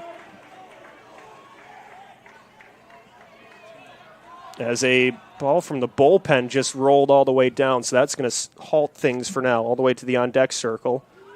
So, yeah, we're going to need a second guy to make sure everything's going okay in the bullpen, because there's one extra player protecting them from anything on the field, but we need a player to protect the field from the bullpen as well. Strike 3 is called to Malloy. He can't believe it, throws his arms up in frustration, but he will head back to the dugout. That is the second out of the inning. That is the 6th strikeout for Miller. He's battling. 95 pitches thrown. Just needs one more out to get through this inning against Drayden Wilcox, who singled in his last at-bat. Wilcox fouls away the first pitch off the screen. 2 runs in this inning. Goshen struck first with a run in the 4th. But then the Vikings added 2 in the 5th and 2 here in the 6th to make it a 4-1 lead. Throw over to first base. Ream gets back safely. 4 runs on 5 hits and an error for the Vikings. 1 run on 1 hit and an error for the Redhawks. Valpo still doing it without an extra base hit in this game. The 0-1. Wilcox lofts it towards center field. Wilson moves in and will make the catch for out number 3, but the Vikings get the job done in this inning. They score 2 runs on 2 hits. They leave a man on base. Valparaiso leads over Goshen 4-1 as we head to the bottom of the 6th inning. Stick around, you're listening to Game Night on the Region Sports Network, the only game in town. IBEW Local 697 isn't just wiring buildings. We're woven into the very fabric of Northwest Indiana. We're your neighbors. Our kids go to school with yours. We stand in the same bleachers cheering for the same high school teams. When you hire a union electrician, you're not just getting the highest quality work, you're supporting our community. IBEW Local 697, proudly powering our own. If you are injured in a worksite accident or hurt by a defective product, go with the guy that has a proven track record litigating these cases. Otto Schregel, a principal partner at the Allen Law Group, will make sure those responsible for hurting you are held to account for their negligence. With multiple offices in Indiana and Illinois, you could reach them at 219-465-6292 or reach them out on the web at www.kenallenlaw.com.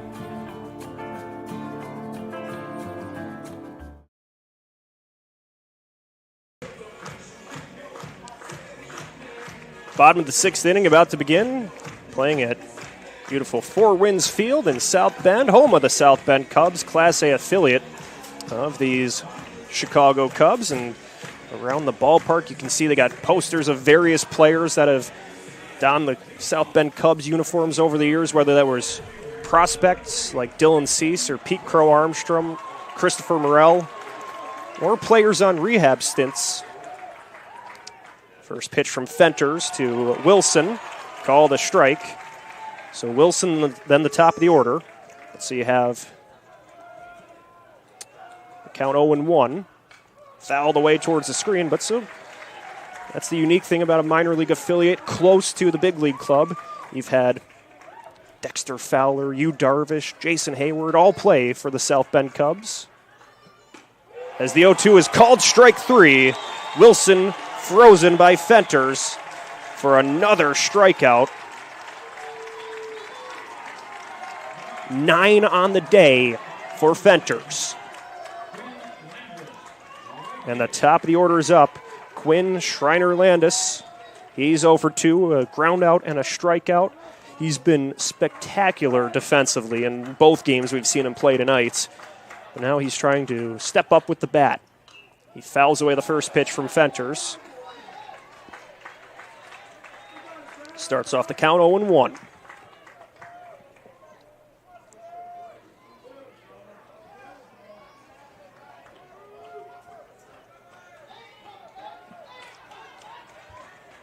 Only one hit on the day for the Redhawks.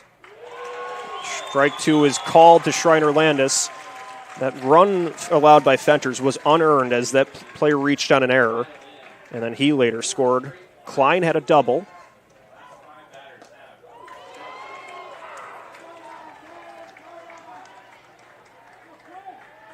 So the count, now a ball and 2 strikes after Fenters throws one outside, tried to get him to chase. He did not. Here's the 1-2 pitch.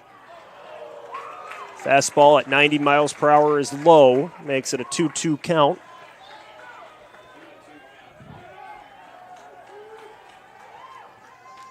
The breakthrough pitch. He golfs it high in the air towards the first base dugout. Ream, the catcher, looks, he reaches, and he goes tumbling into the dugout. But he emerges from the dugout, waves his arms up in the air to fire up the Viking crowd. Looks like he's okay.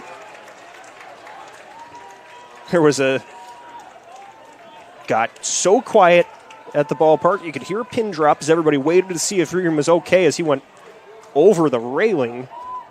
And he just popped right back up. The 2-2 pitch, fouled away.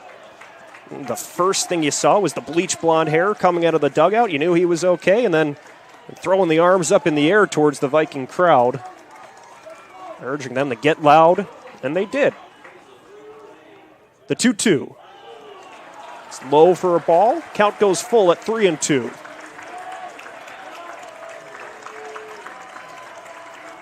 The payoff pitch. Put in the air, foul territory, first base side.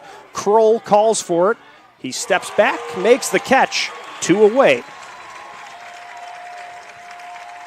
So Kroll, it was a little too far in at first, then had to step back, was able to get under it in time. As the lights are now fully in effect, it's still, we haven't quite hit sunset yet, so it's still that dark, that gray, cloudy sky. So it's tricky to read some of those high fly balls. But Kroll was able to do so there for the second out. And now the Redhawks down to 4 outs remaining in this game. The batter, Jackson Miller. He skies it towards the concourse where a fan makes a tremendous one-armed catch. He knocked it down with the left hand, reeled it in with the right hand, held on. It doesn't count for an out, but it was still a very good play.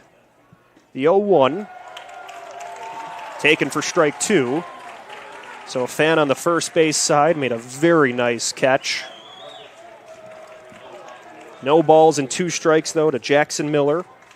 He scored the only run of the game for Goshen previously. He goes chasing after one low and away from Fenters. He becomes strikeout victim number 10 of the Redhawks, and that will end the inning. 2 strikeouts and a flyout. We'll head to the 7th inning with Valparaiso leading Goshen 4-1. You're listening to Game Night on the Region Sports Network, the only game in town. With electrical services from Economy Electric Heating and Cooling, you can radiate the perfect amount of light and energy into your home. From rewiring and code upgrades to ceiling fans, lighting, security, and more, Economy Electric Heating and Cooling's trained electricians will make sure you can enjoy your home on full power all the time. For a free estimate on electrical work, call Economy Electric Heating and Cooling at 219-923-4441, and you can visit them on the web at 4ajobdoneright.com. That's the number 4ajobdoneright.com. Earn while you learn from the best hands in the business. The Bricklayers Allied Craftworkers for Indiana Kentucky Apprenticeship. That's right, this is a paid apprenticeship. I'm getting an education while learning a trade and getting paid for it. The thing that surprised me the most about this apprenticeship program is the respect I've received after the proper time and training. Classes start soon, so apply now. There are training centers throughout Indiana and Kentucky. We are the Bricklayers and Allied Craftworkers for Indiana Kentucky Apprenticeship. The best hands in the business.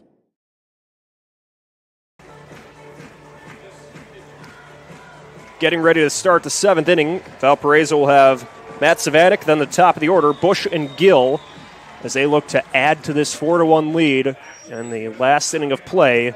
Savanek, not your typical 9-hitter. He had an RBI single in the 5th inning, and he's been a reliable bat for the Vikings as a senior really all season long and helps set the table for the top of the order. Senior bats left-handed. Grounded into a double play in the third inning and then drove in a run with a single in the fifth.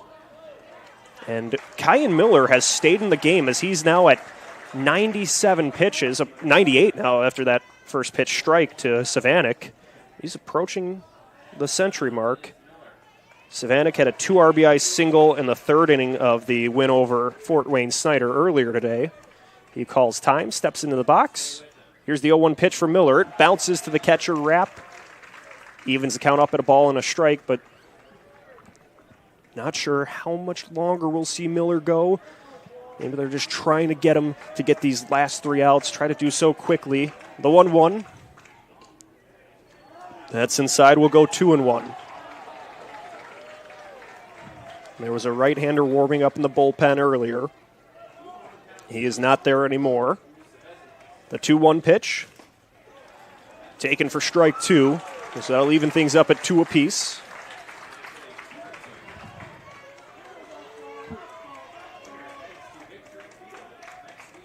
So Miller through the windup, the pitch, inside. That will fill up the count. 3 balls and 2 strikes to the first batter of the inning, Matt Savanek.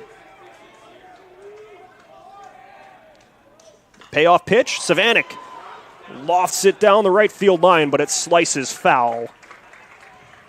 So we stay full. But that's the type of pitch with a pitcher that's laboring over 100 pitches. You'll take that. You waste a 2-strike pitch from him, force him to have to throw again. That increases the likelihood that he will be out of the game very soon. 102 pitches to be exact for Miller. The payoff pitch. He gets it in there for strike 3. He catches Savanek looking for the first out of the 7th inning.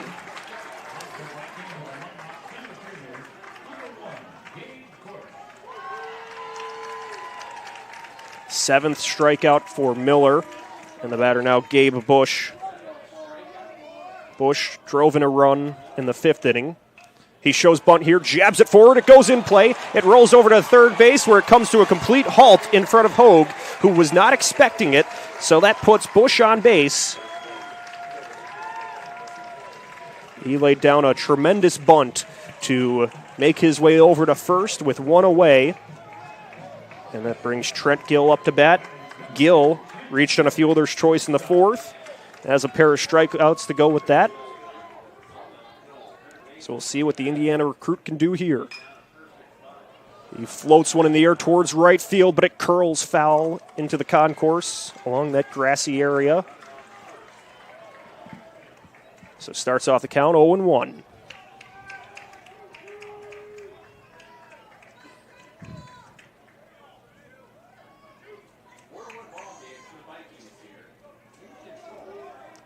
Valparaiso ahead, but a chance to add to this 4-1 lead as Miller throws over to first base, but Bush lunges back in time to avoid being picked off, and we saw Diaz with a very good pickoff early in the game.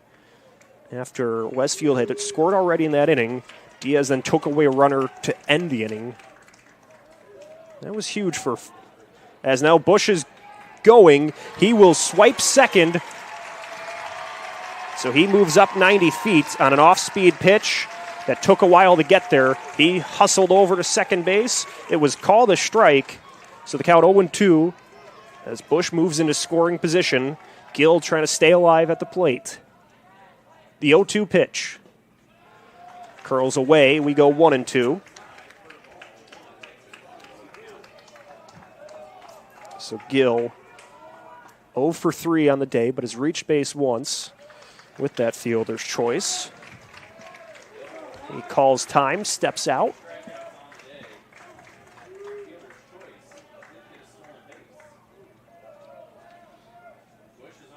Now the Miller's 1-2.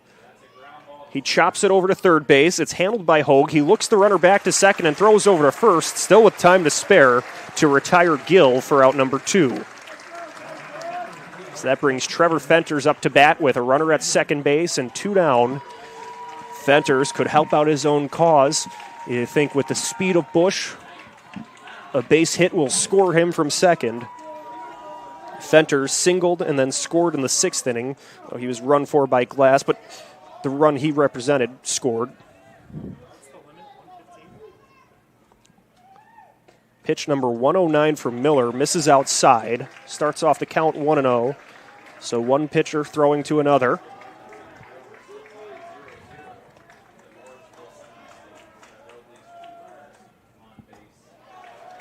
He misses again. Count goes 2-0. So Miller at 110 pitches is rapidly approaching the pitch limit. Here's the 2-0. Gets it in for a strike. But with 2 away, a runner at second. I think maybe the Red Hawks are just trying to see if he's got enough in the tank to retire Fenters here. The 2-1. Fenters pops it in the air to right field. It's floating towards the line, and it goes off the screen, foul. He evens the count up at 2-2. 112 pitches for Miller now. But he's just a strike away from escaping this inning with a runner left in scoring position.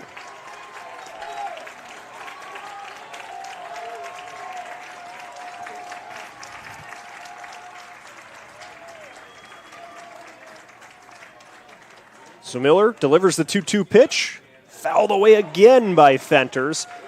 Deep to right field. It goes out of play. So Fenters just continues to tax the pitch count of Miller. Staying alive with 2 strikes.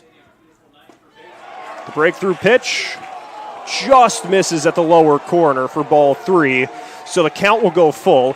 The Red Hawk head coach, J.J. Dubois, has some words for the umpire. The umpire says some more words back for him.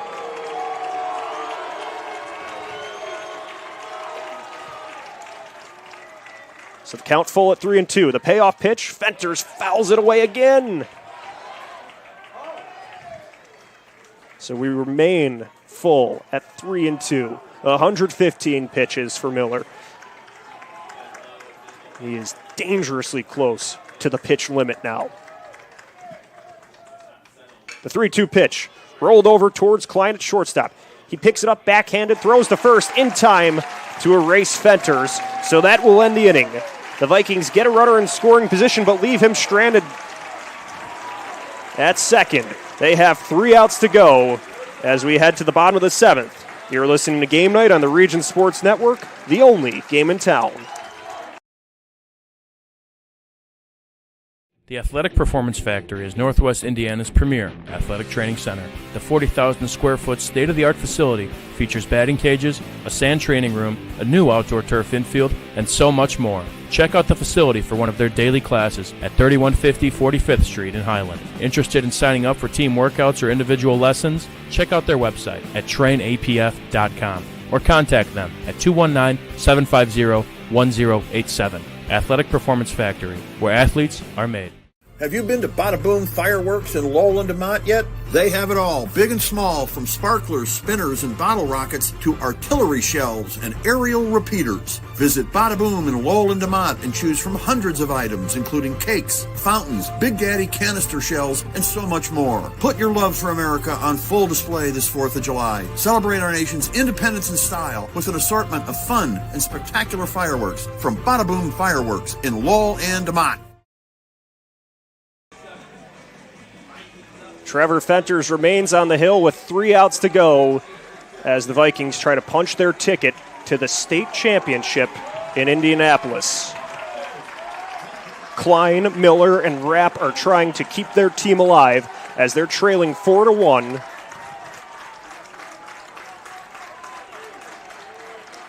Klein had a double in the 4th inning. He's 1 for 2. That was the only hit of the day for the Red Hawks. He fouls the first pitch away, starts off the count 0-1. Klein had that clutch 2 RBI triple against Westfield that gave the Red Hawks the lead. The 0-1. Fenters misses low and away, evens the count up at a ball and a strike. 72 pitches for Fenters. He's been efficient. The Indiana State recruit kicks and fires towards the plate. Breaking ball misses upstairs. 2 balls and a strike to Klein. The junior shortstop who has been smooth defensively for Goshen. He fouls the next pitch away.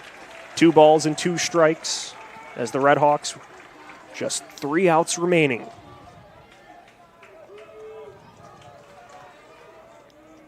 The pitch from Fenters. He puts it in the air to right field, but Savanik tracks it down and makes the catch for out number 1. So that's a big out for the Vikings to get one of the most dangerous hitters in the Red Hawk lineup. Get him to go opposite field with a fly out. But Savanik has been reliable there. Gets the glove on it. So now Kyan Miller, who has really been gritty on the mound for Goshen, fouls away the first pitch. He's been battling all throughout this game with the 4 runs against, but has kept it close. Fouls away the first pitch from Fenters. The 0-1. Jabs it foul down towards the third base bullpen of the Vikings, so the count quickly 0-2.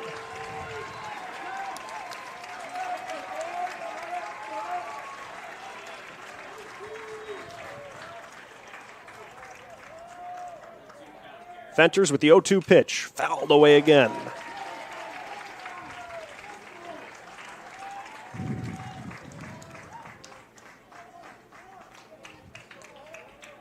So Miller down to his last strike. Fenters with the low off-speed pitch, 75 on the gun. Makes it a 1-2 count.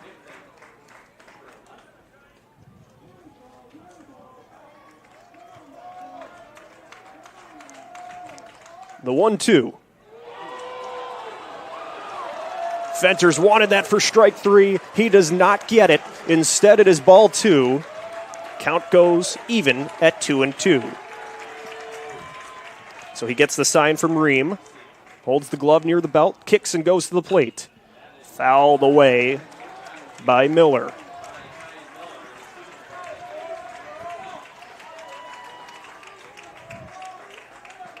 Count remains 2-2. And Fenters goes with the fastball high and away. Was hoping to get Miller chasing. He didn't.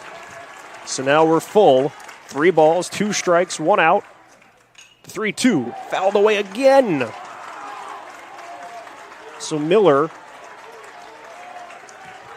really battling here with 1 away in the bottom of the 7th inning.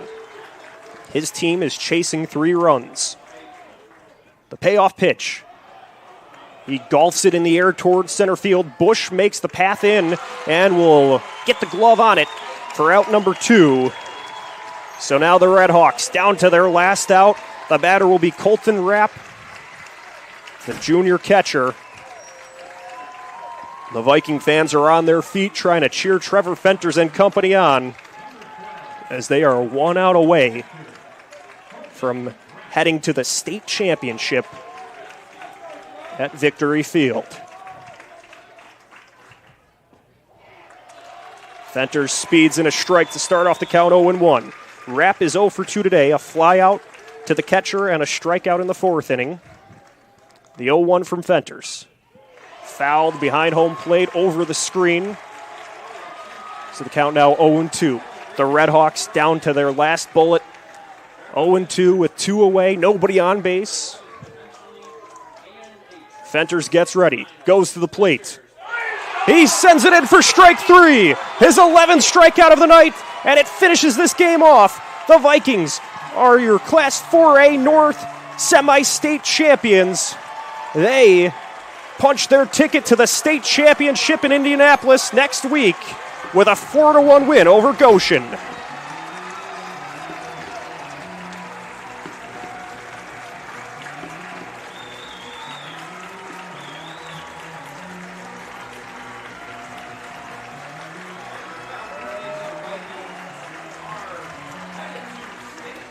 So the Vikings continue their historic run. They are not done yet. Fenters finishes the day off with strikeout number 11. on what has been a well-pitched twin bill for the Vikings. For Goshen, the Cinderella run ends. They finished their season with a record of 13-14, but that does not tell the full story, as they just really battled to get to this semi-state championship. For the Vikings, their win streak goes to 19 with a chance to make it 20 at Victory Field next week. They improve to 25-5 on the season. What a day for these Vikings of Valparaiso.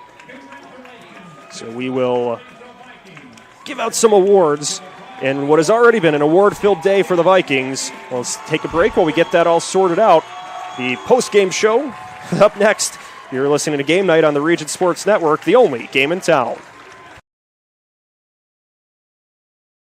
Blythe's Team Sports in Valparaiso is a leader in athletics apparel and equipment sales. With in-house production including screen printing, trophies, embroidery, and more, Blythe's can help you to create the perfect look. For more information, visit them online at teamblythes.com. Blythe's Team Sports in Valparaiso, where the athletes shop. Better Beef of Indiana. Hormone-free, locally raised, and locally processed beef. Better Beef of Indiana is located in Valpo at 2600 Beach Street, where you could buy individual cuts of beef completely raised in Hebron. From single pounds of ground beef to filet mignon, Better Beef of Indiana has it all. Visit their website at betterbeefindiana.com.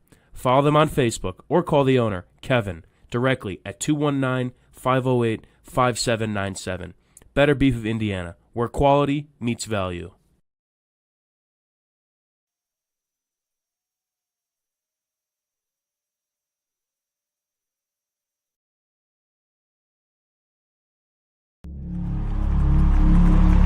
Some see a wrestling match. We see a 6-minute lesson in grit.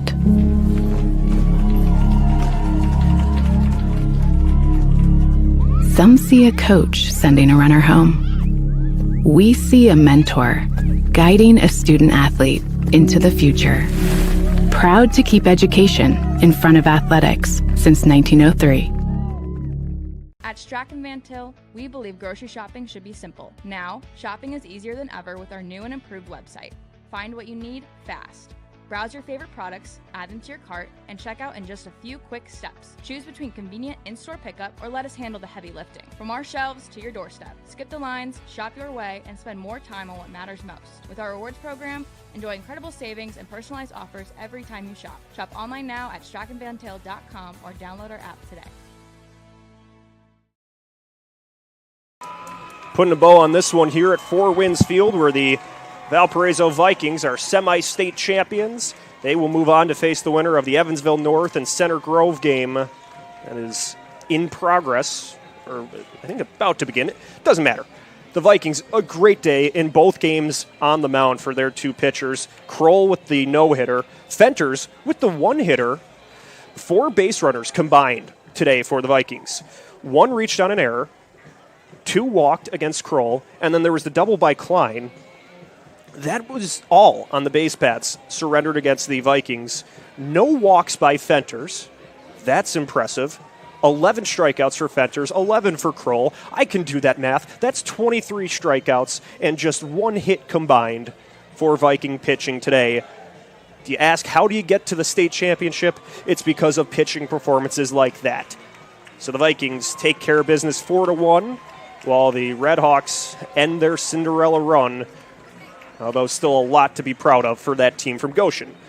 But nonetheless, let's get rolling here with the post-game awards. It's time to name the Crowell Companies Lantern Man Superhero of the Game. Crowell Companies have offices open from 9 o'clock to 7 o'clock, Monday through Friday, and Saturdays till 2 o'clock in Highland, Merrillville, and Michigan City.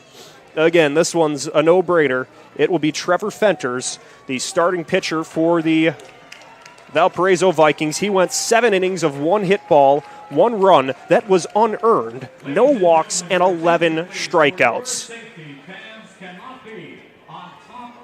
It was hard to top the performance from Caden Kroll earlier today, but Fenters was pretty close in this game at the plate.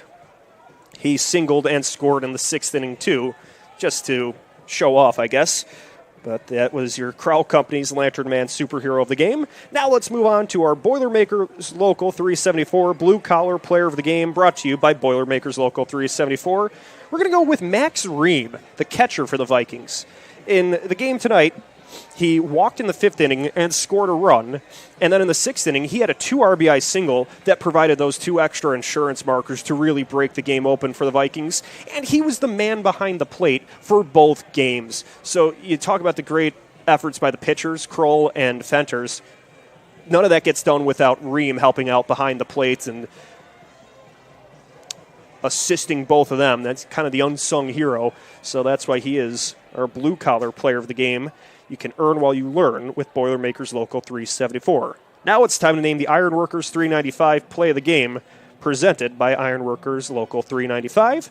To find out how you can become a union ironworker, visit ironworkers395.com. We'll turn it back to the 2nd inning. Caden Kroll was up to bat for Valparaiso. He crushed one deep towards right field, but then Quinn Schreiner-Landis hustled backwards and made a sliding feet-first catch towards the wall, collided with the wall momentarily, and made the catch to rob Kroll of what could have been a leadoff double or maybe even triple, and took away extra base hits from that left-handed batter. So the defensive gem from Schreiner-Landis. That was tonight's Ironworkers 395 Play of the Game, presented by Ironworkers Local 395, Union Strong. Now it's time to thank everyone involved with tonight's broadcast on what's been a busy day for the Region Sports Network. To our management team, Chris Ramirez, Rich Castillo, Zach Miller, and Mike Dewan. To my producer, Zach Miller, doing a great job running things for both games tonight. To the coaches from both sides, Todd Evans of Valparaiso and the athletic directors, Stacey Adams of Valparaiso. A big thank you to the viewers. IHSAA Champions Network, Facebook, YouTube, and regionsports.com. This is Leo Staudaher thanking you for watching. For listening. You've been listening to Game Night on the Region Sports Network, the only game in town.